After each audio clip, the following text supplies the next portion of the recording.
It has come out of the fire, and it is doing some amazing things. And we also know that probably most of us don't need 9/11 to remind us that life is hard, because many have experienced great injustice of our own. I've heard stories and realities over the past week of staggering hurt, of bodies that are hurting, of headaches, of chemotherapy, of broken relationships, of just hard, kids going back to school, kids that are depressed, marriages that are breaking. And in it all, sometimes some of us feel like life is never gonna work out, that hope is gone. And that is why we need to sit in these spaces to remind each other on those dark days that hope is not gone. And I have needed that. My life has depended on that. I also know in a room this size, some of us are on fire. Some of us are lighting up the world and are on the top of the world. And for you, we cheerlead, we champion, and we can't wait to be a part and hear about what you're doing. And others are somewhere in the middle. Everyday overwhelm of bills and work and traffic and just life can be hard. For me, I get it. There have been times in my life where it's been hard. And depending on the day, I have worried and I have wondered if I have a place on this planet, if I have a difference that will make any ripple in the world. And sometimes I have hustled out of this worry and tried and quested and forced way too much, way too hard, for way too long. I've tried to be the best mom, the best wife, the best friend, best human being I can possibly be. And a lot of times I've felt like I just come up a little short. So here's the deal. Because of these gaps that I myself have felt, that I hear in this work of building and gathering community, because of standing in this gap and experiencing this gap myself, we came up with this Never Given Up Hope theme, because I believe in it with all my heart. And if there is one heartbeat that I have for the night, it is that you walk away experiencing something of 4 Bs. I will silence my cell phone.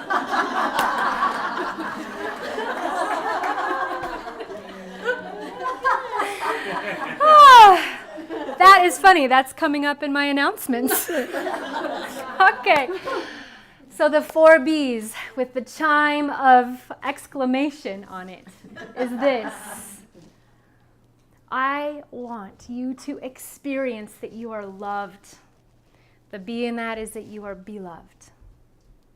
That you belong in a circle. That you get to be still. We'll have a few moments of that tonight. And that you catch a glimpse of a way that you can be love in your family, in your neighborhood, in the world, in your own life that feels really amazing. Because I think those 4 Bs really change us. They change how we feel in our own space and how we interact with each other. And then there's one other thing I want to mention. It's a little mind-bending for me. Maybe it is for you. So if it is for you, I just want to plant this seed. In this community, amidst this sense of you don't got to do more to be more. You don't have to hustle to have more value. You're loved. You belong. You get to be still and rest. There's this thing that we are so committed to in this belonging that we are rising and we are going to do some stuff for people that we have fallen in love with who are experiencing injustice, who are enslaved, who are poor, who are hungry, who are orphans, who are widows, and we want to rise together and do something with and for them. But it's not about a should. It's not like I've got to be a better person, or I should donate, or I should volunteer. It's more of like the fire that we're talking about stoking, the fire of destiny. My faith tradition, the Bible has a text about this that I love. And God promises in this text to human beings, when you care for the orphans, when you care for the widows, when you care for the ones that the world has forgotten, the lights of your life will turn on. The lights of your life will turn on. And I believe that's what we're all wanting more of. I want more of it. And so when you hear the stories of hurt and you hear the beckoning of join us, that's the spirit we're talking about. It's about the light. It's got that pulse of destiny. Not the should and not comparing and not any of the other murky stuff. So please pay attention to that, because that is a big distinction for us. So that brings us to tonight, the Live Ablaze Storyteller Series. I am your tour guide for the evening. I'm a wife, mama, author, founder of Seeds of Exchange. Seeds of Exchange is a collective of everyday people looking to light up the world and make a difference in their unique and one-of-a-kind way, and to do it together. So welcome. So logistics, besides silencing your cell phones. Oh boy, that's hilarious to me. A couple things. Where's Steven? Steven is, we're recording our first ever community event. We've been doing these things for 20 years, and this is our first time. So we're doing it with great intention also, because we want people to be able to hear these stories. We want people to be able to catch the juju that's going on in this room. We want people to be inspired to think, wow, I want to create a gathering like that in my house, and here's how they did it, and maybe I could tweak it and make it mine in this way. So that being said, we're excited about it, but we're more committed to you guys. Like, we have a few moments if you wish to share. Don't get weirded out, no one has to. But if you wish to share, you can. And if you share something, or you came prepared to share something that you do not want recorded, you tell me and we will edit it from the recording tonight. Because that is the most important thing, is your voice being freely spoken, okay? And so, I promised a moment or two to be still. So before we dive in to all the stuff we have planned, we're going to take a moment and pop, and take a place of pause. It's not going to be long, so if that sort of thing weirds you out, don't worry. But what we have found is so many of us go through the day like screaming through the day without like taking a breath and softening the muscles. So we want you to be able to enjoy what these sisters and y'all are going to be sharing. So if you're one that's willing to close your eyes, I invite you to. If you'd rather not, leave them wide open and look at everyone else who's closing their eyes. And feel yourself in your seat. Like, that's one of the things that happens when we get really busy. For me, I don't even feel my body. So just feel what it feels like to be you. Put your feet on the ground, both of them planted, kind of like tree trunks, and take a breath, like maybe the biggest breath you've taken all day. And just one more, just for fun. And then, with your eyes closed, taking these deep breaths that tradition has told us this like cleanses our bodies and our minds and our spirits. So, if all you do is come and take a couple deep breaths, you're You're going to walk away good.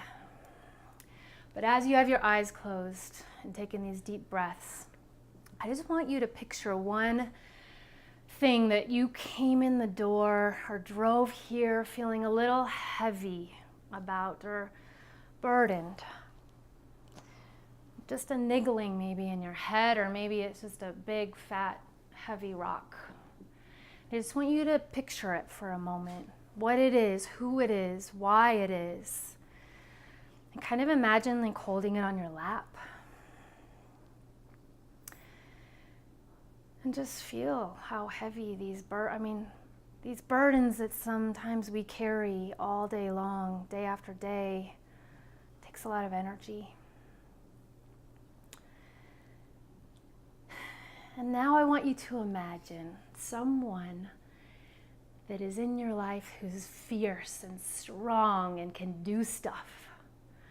Your mom, your dad, a bestie, a spouse, a kid, God, spirit, universe, that comes right up to you and sidles into the tight space between you and the person next to you and grabs onto that burden in your hands and holds it with you, sees it. And then, without any effort of your own, just this person that you love and trust takes it, gives you a hug, and carries it off. Walks out in the backyard. Just sit and see how, what, if you feel any differently than a moment ago. And if you don't, if that burden is still smack dab in the middle of your lap, not to worry. Because I believe there's something that happens when we intend to lighten our burdens and one another's. And I am going to be intending for all of us, for all of you, that some mysterious magic happens with that burden that you came in here with that may still be in your lap. And if it got carried away, may it stay away. And may you keep taking these big, juicy, deep breaths tonight.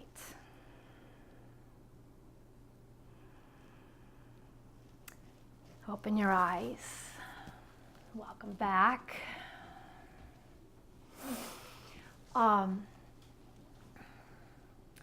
We are going to follow that sesh with an inspiration session, which many of us have been starting our meetings with, our phone calls with, and just sharing like a really quick 30-second, 1-minute burst of goodness with each other. So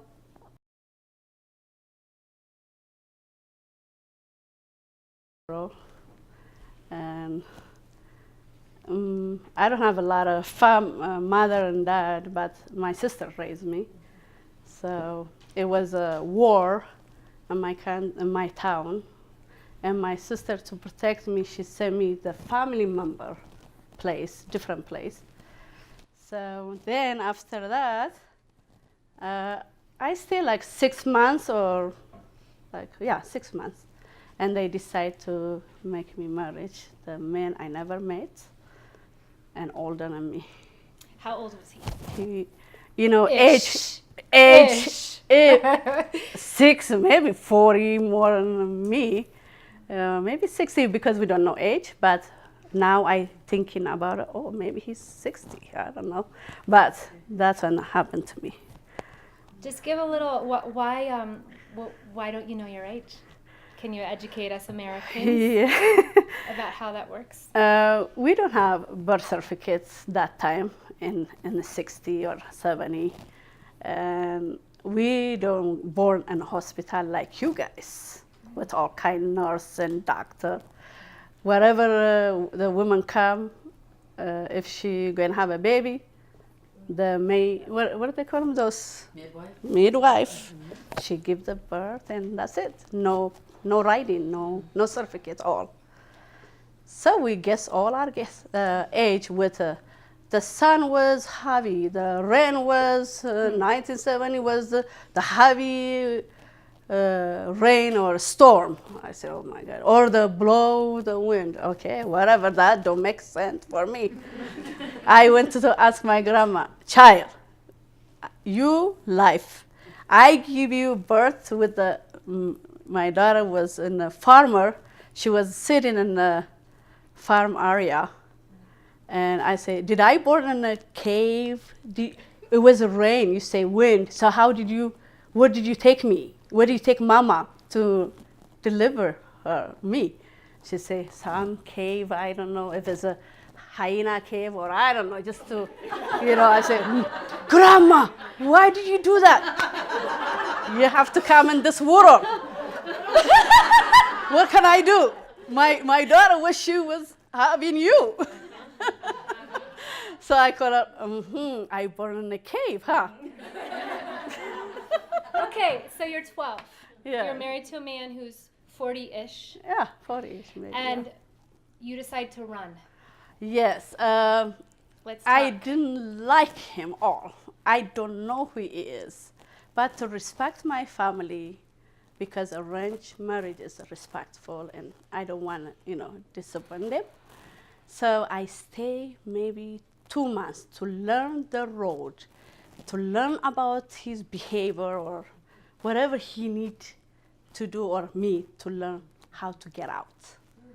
I was so not happy. So I decided, I pray so hard to get out this marriage and to go away somewhere. I don't care if hyena in me or lion in me, tiger in me, I don't care that moment, So I just need to go. So I was lucky, and he have a guard to watch me because I'm young, bra. I can go nowhere. I can visit my family, but God, Allah, He say, today is your day. You're going to go. There's something going to happen. So he is an army.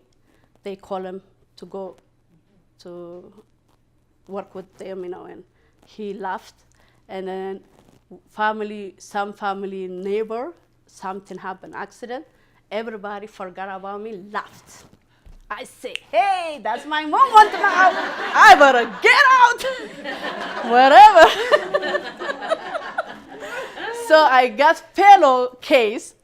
I take the pillow, I throw it, and I go, one shoes, one clothes, maybe shoes, extra, or blanket. So I take it, and I start walking. I used to study which way they go in. Is it left side, right side? Which way the bus go? The bus for grocery, the city, So I started sitting in that door. He don't know nothing about that. So I start walking, almost getting dark, and I say, no, I cannot walk those miles so far. I remember they was talking about the village people so far. So I see this truck with food on it. I say, and they look at me, they say, what? The young girl, where she's going?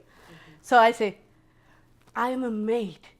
I supposed to go grocery to buy food for the lady. She hired me. I missed the bus. Please, can you give me a ride? He said, get in. I go, okay, yeah. Allah, please save me. I hope they not kill her, but I always pray. So they 3 brothers always meet brother, men, not the woman.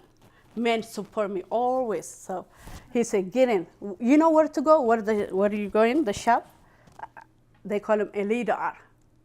This store name like that? He said, okay, I know where I can drop you. So I get in on top of the, what do they call them? The sack, the food, like. Yeah. Yeah, sack. I sit in there.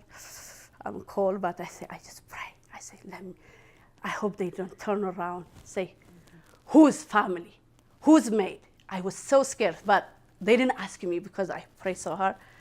And if they ask if I was married, they turn around and give to me the husband back.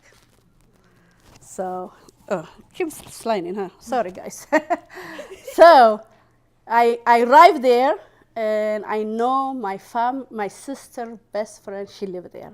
I study about her too. And I asked the name. She's the richest known village people. And I knocked the door. What are you doing here? Where is your sister? I remember I went to so-and-so's and I explained to her, oh my God, get in. You always troublemaker. How come you didn't stay where you was? I hope your sister knows. I say, she know. She know. No problem. My sister, she okay with me going places, you know. So I stayed there, and I don't want to stay. I like to work, you know. I like to go get my own money and eat. I don't want she spend money for me to eat and clothe me, you know. So I thought, can I get a job, please? After you go back to Bati. No, my sister not here. She not coming. My uncle not coming. I just want to work. Don't worry until they come. If she know I'm married to, she turned me back because he cannot stay. So what I did is she find a job for me. 3 brothers again. I don't know about these brothers. They all together. They meet me, you know. They give me a store, collect, you know, to put the sugar, coffee, whatever. I was working, I was happy. I say, I got job, I escaped from my husband, you know. And then the guy, they come every Monday for shopping. That's the store, the town store, to buy everything, grocery. Here he come. Can I have a sugar and coffee and tea? And I go, oh yeah. And I go up. I go, oh no. He's here. How did he know I work here? And then I go, who cares? I'm already scared. He say, hey, how did you get here? Me? Who are you? No, you're mistaken. I don't think, you don't know me. You don't know me. So I make a measure. Don't remember my name. I don't know who. And I go, nope, you don't know me. Sorry, I don't think so. No, you my wife. I know what I'm going to do. I go, I really don't know you. I don't know what you're talking about.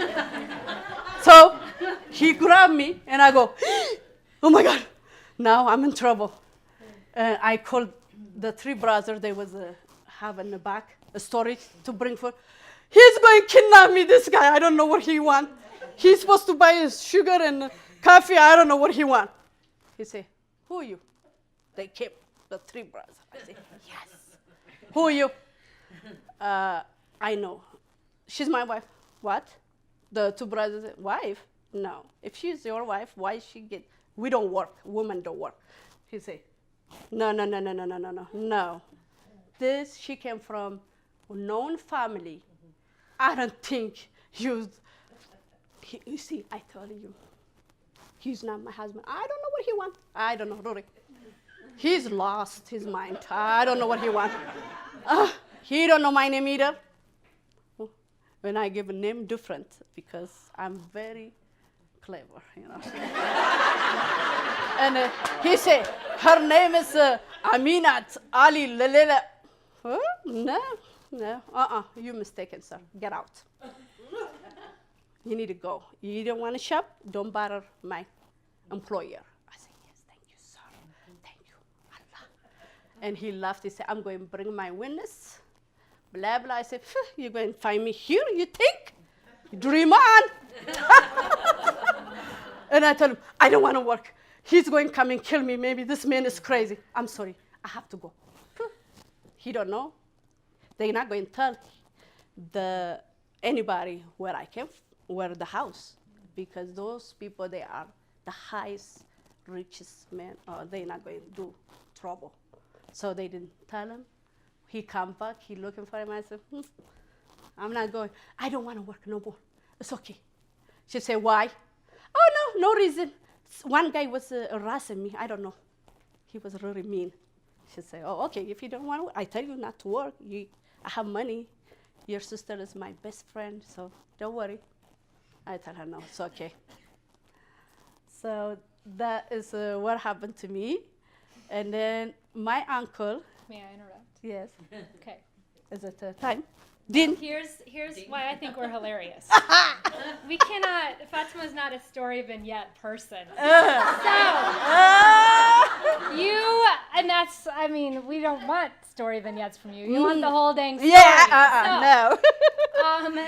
So you're gonna have to hear the other 5 stories we were gonna do vignettes for another time, because we do need to. Do you mind if we shift gears? Yes, please do. So next, we'll just put a pin in the trek across the desert, onto the camel's tail. Oh, yes.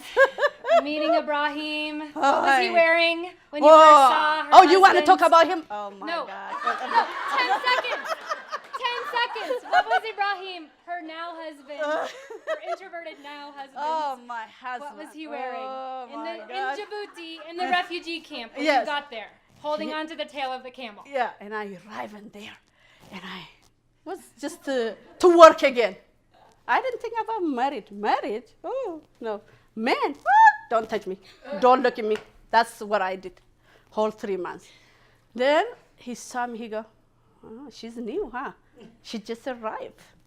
Who cares if I arrive here? He lived 9 years in Djibouti. All those women was not lucky, they got mad. I said, sorry, I'm lucky. And he said, I really need wife. But he looked, white shirt, black pants, nice shoes, and he opened his shirt like this with the afro. With the afro. Yeah, with That's the what afro. he said. Oh, He was a tailor. Oh my so God, he's making his own amazing clothes. Yes, his amazing clothes, and he go, you want to go America? I said, what? What is America? Where is America anyway? Okay, so the pin is her first airplane ride, which is another. Maybe we'll just do the next one. We'll just hear the next chapter. The next chapter. Airplane ride. Anyway, I got married. He win.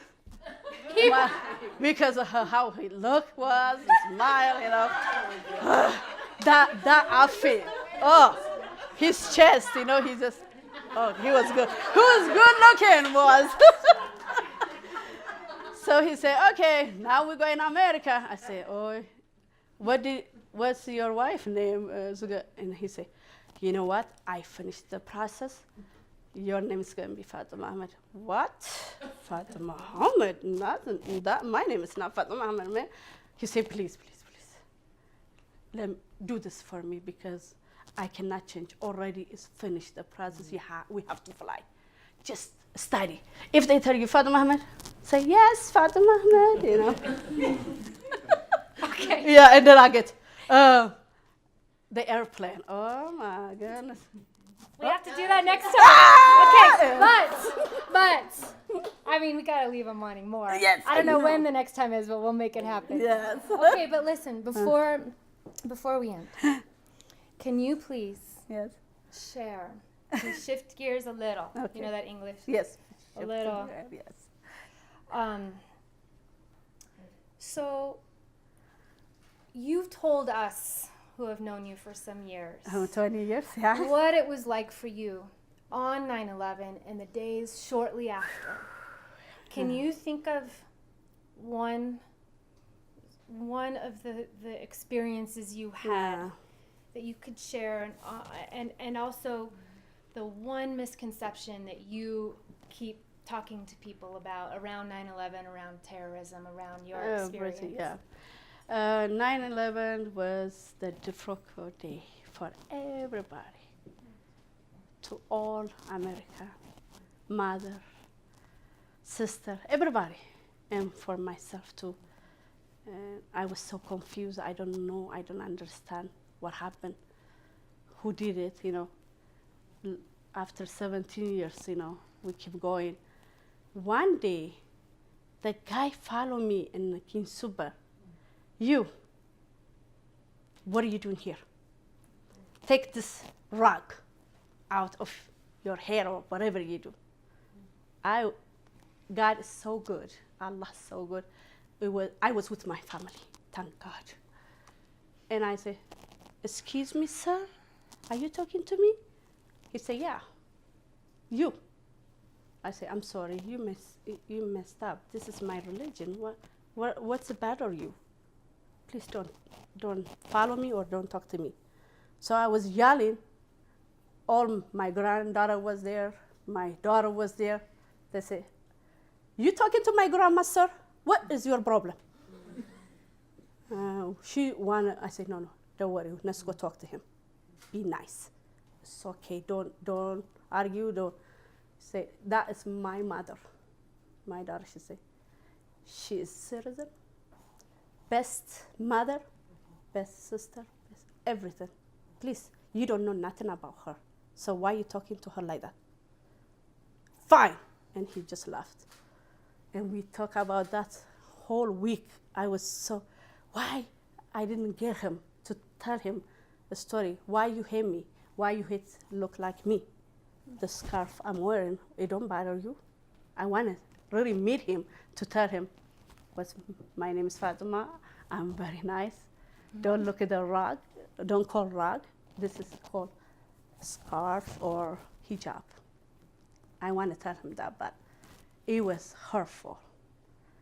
But it's okay. Sometimes maybe he don't know, but maybe he's mad. Some membership, family maybe died that day. I don't know about his story. I wish I knew to help him. He don't do that, the other people. And he was lucky I'm nice one in my nice family. If he meets somebody really mean to go follow you and keep calling you name, I don't think they can handle it. But he was lucky. It was me, you know. I was calm down. I didn't, because all my kids was there, my granddaughter wanted, I'm going to call 911. I said, no, we don't need 911. It's no emergency, no nothing. It's okay, leave him alone. He didn't understand. I'm sorry, Azizai, it's okay. Grandma, did you know what he said to you? Yes, I speak English now, no problem. I understand, don't worry. It's okay. So I'm sorry for 9/11, really, for all of us. Sorry what happened in life, you know. They was not nice people. It's not about a religion or they're not nice to do that. I'm so sorry, guys, but here I am. I'm okay. I'm a fighter. He don't know who I am. Yeah. Oh. So, my Fatouma, sister Sarah, yes. We are grateful. Oh, thank you. For you, as always, making us laugh and learn and cry. And you bring so much joy. Thank you. So much faith. Your faith inspires. And you have been through it. I went through it. That's another pin in its story. Yes. Jeannette, will you join us up here? Yeah. So, thank you. You're welcome. Thank you, Sarah. Love you to be my friend, my sister. Yes. Forever. I'm glad I met you in my life.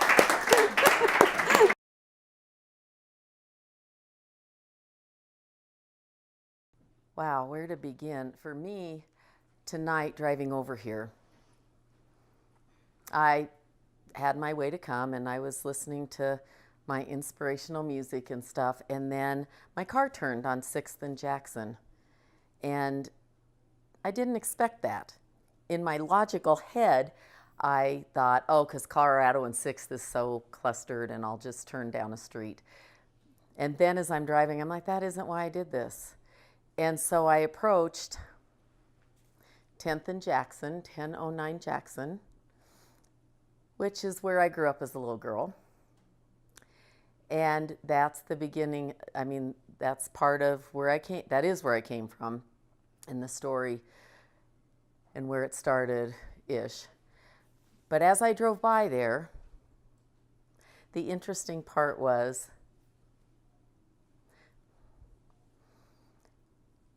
the bridge. I've crossed over the bridge. I never knew when we picked this lovely acronym for me that I was living it, and I am. And I realized in front of that house, which I've driven by 7,000 times in my 68 years and through 70 some years of therapy and classes and rebirthing and all the things I've done to fix this. This is the first time I drove by there, and I truly felt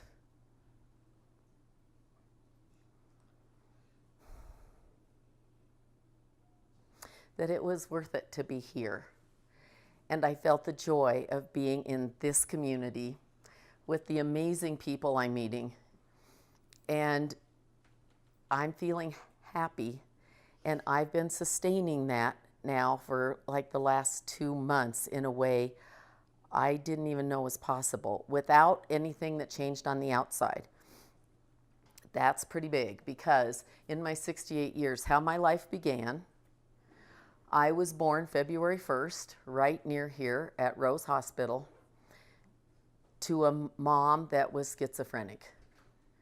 And she was schizophrenic early on. She was 19 when she had me, and I was premature, and I almost died. And then when I was 2 or 3, I don't even know, I ate a bottle of aspirin and I had to go to Children's Hospital and almost died. I believe whatever my contract was to be here, there was a part of me that wanted out, because it was pretty horrific. She wasn't okay. And in that little girl time, I have since learned, I spent a lot of time, I learned how to survive in the closet, because my mom, the tough part was she unconditionally loved me, passionately loved me, and clung to me. And yet when the episodes would start, then the horrific abuse would just come in. And so I learned how to do that. I had brief memories of being in a crib and crying forever, cold and wet, and nobody came. And so then I learned to hide in the closet, and that was my safe space. And then my sister was born 2.5 years after me, and then she got worse. And then another sister was born, and she was about 2 years after Pam. And then it was really bad. And so at the age of 4, I was called to take care of them, because she would be gone from the house for I don't even know how long. And I didn't realize until I saw a psychiatrist a few years back that what I didn't know about me, I always knew I needed help, so I started looking into therapy in my 20s. But what I didn't know about me until this later time is I didn't have a system that could support being happy or being at rest or being at peace. I didn't have that system, because I came in under stress and I came in under violence. And he told me when I went, my sister wanted me to go because she is bipolar. She's on a lot of medication, and she's, I think she always wanted something to be wrong with me, so we could, because she was like, her memories of her childhood are mine, because we were so enmeshed. None of us individuated. We just didn't. So our relationship's messy, and I felt responsible. And so I think she wanted to make sure I was, just like her. And I went, and he told me I was mentally very sound. But what I did not know, and he said, why you're here is you have been living in PTSD since the moment you came out. You don't know anything else. Well, I didn't know that. And then I realized you had used the word tonight, Sarah, about rest. I read Oriah Mountain Dreamer's book, The Call.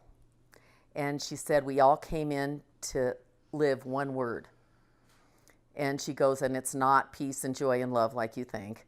She said, your one word is the word that you're the most afraid of and that you don't know. And ask your friends, they'll know your one word.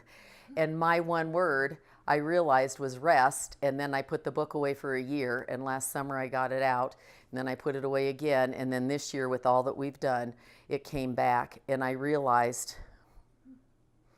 I didn't know how. And in this growing up and in this enmeshment with my sister, I knew I had a gift because I felt this calling deeply when I was young because I grew up Catholic.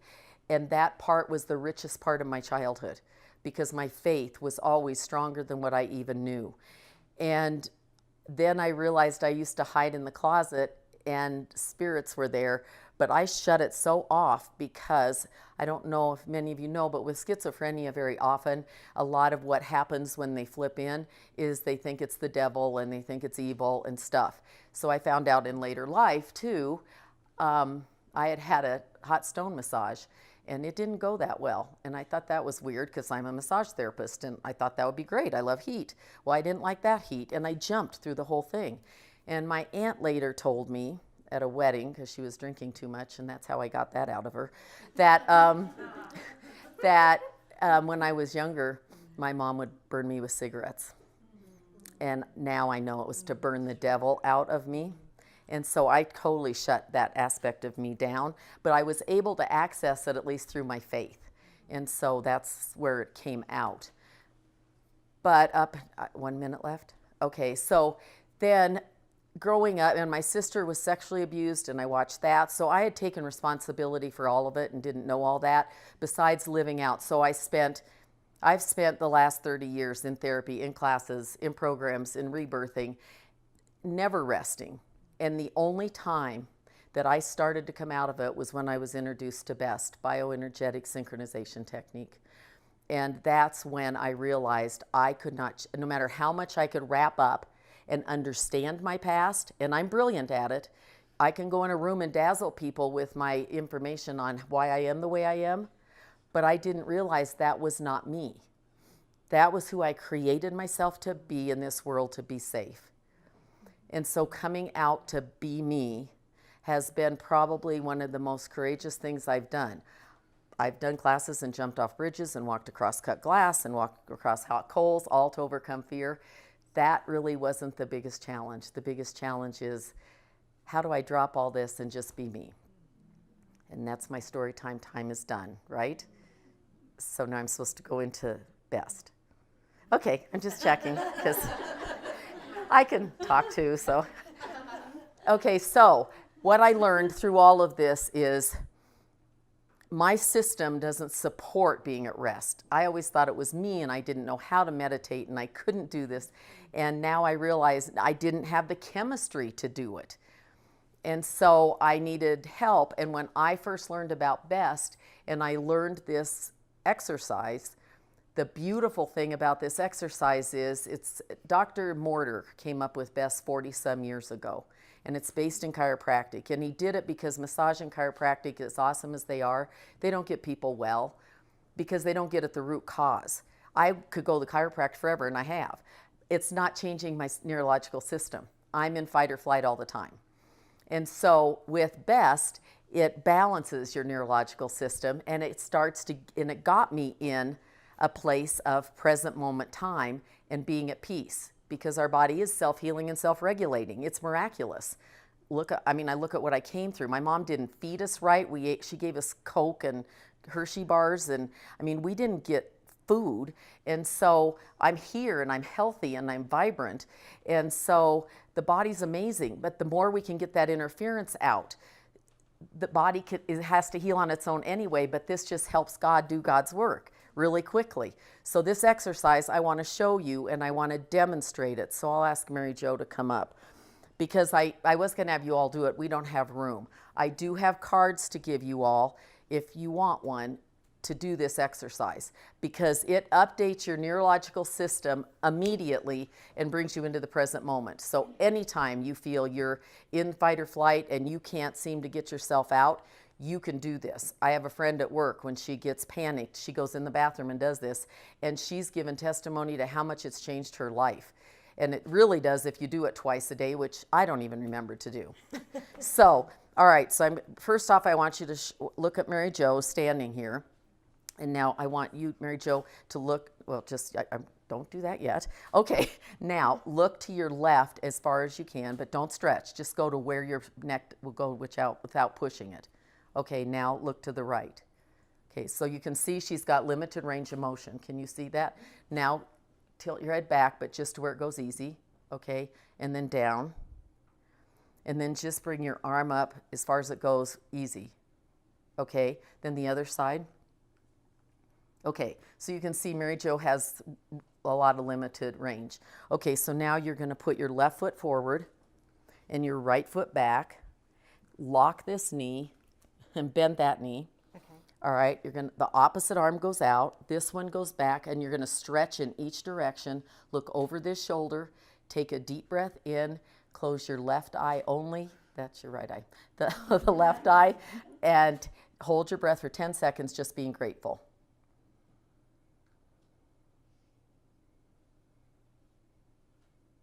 Okay, breathe and come down, and then put your right foot forward. Lock this knee, bend this knee, pull your tummy in and tighten your hips. Opposite arm goes out, this one comes back, stretch in each direction. Look over this shoulder, tilt your head back, look up and close your right eye only. I don't know if I can do that. Okay, then close both eyes.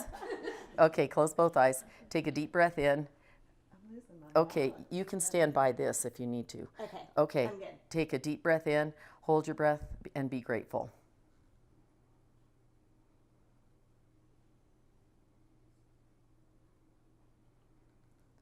Okay, breathe. And now I just want you to walk and then come back. You know how to do that because you kind of walk to the front door.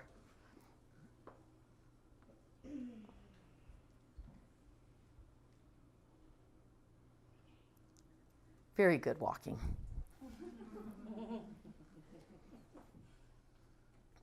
So when you're done doing the exercise, now the exercise is meant to be done 3 times on each side. We just did it once on each side, so it's limited. And then you walk after you do it because it integrates the change, because we just updated her whole neurological system. So now I want you to turn your head to the left as far as you can and to the right as far as you can. Do you see how much more range she has? And go back. No, tilt your head back. Oh. A lot more, and then down to your chest. And now how far does your arm go? Wow, and the other one. Thank you. Thank you. Thank you. That's how effective this exercise is, and it changes lives. And what I also love about this system is, yes, this will change you in the moment and bring you into present time. What the treatment is designed to do is to go in and get the root cause and look at what's stored in your subconscious to get it out. And the 3 things that it does for sure is it reduces pain immediately. It helps the body heal faster than normal, because I have a client that just had surgery and his doctor was blown away by not being able to, by the way he healed. He didn't even have any pain. He didn't have to take any pain pills. And then if you have a dream and you've been stuck, when you get this done for a series of sessions, it's amazing how fast and what miracles happen. And since I've gotten clearer in the last few months, the miracles that have happened in my office, and some of those miracles are sitting in this room, have been inspiring to me, and just my resolve is greater, because I want to be that bridge to where people can start to open up, get this stuff out of them, and be able to bring this light, as Sarah was saying, into the world right now to get this done and not have to go through all the stuff I did. And so this is now my offer. Do I have how much? Oh, now we're on that time. Okay, I just got to be straight. Okay, so in that, the most important thing I feel I can give you guys, and what means a lot to me tonight, is to be part of this bigger experience. And with Seeds of Exchange and the philanthropic purpose of this month, I am donating tonight and for any sessions that you come to get from me from this offer.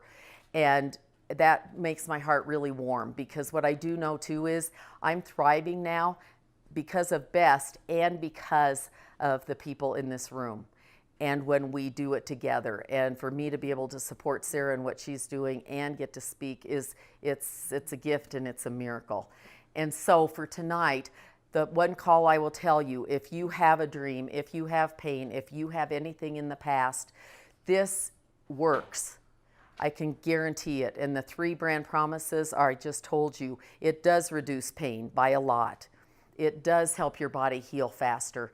And it really does remove a lot of stuff when there's been a lot of trauma. And I am walking proof of that because my sister is bipolar. She's accepted the medical model.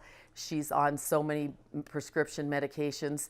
It's very sad. And I'm on the other side.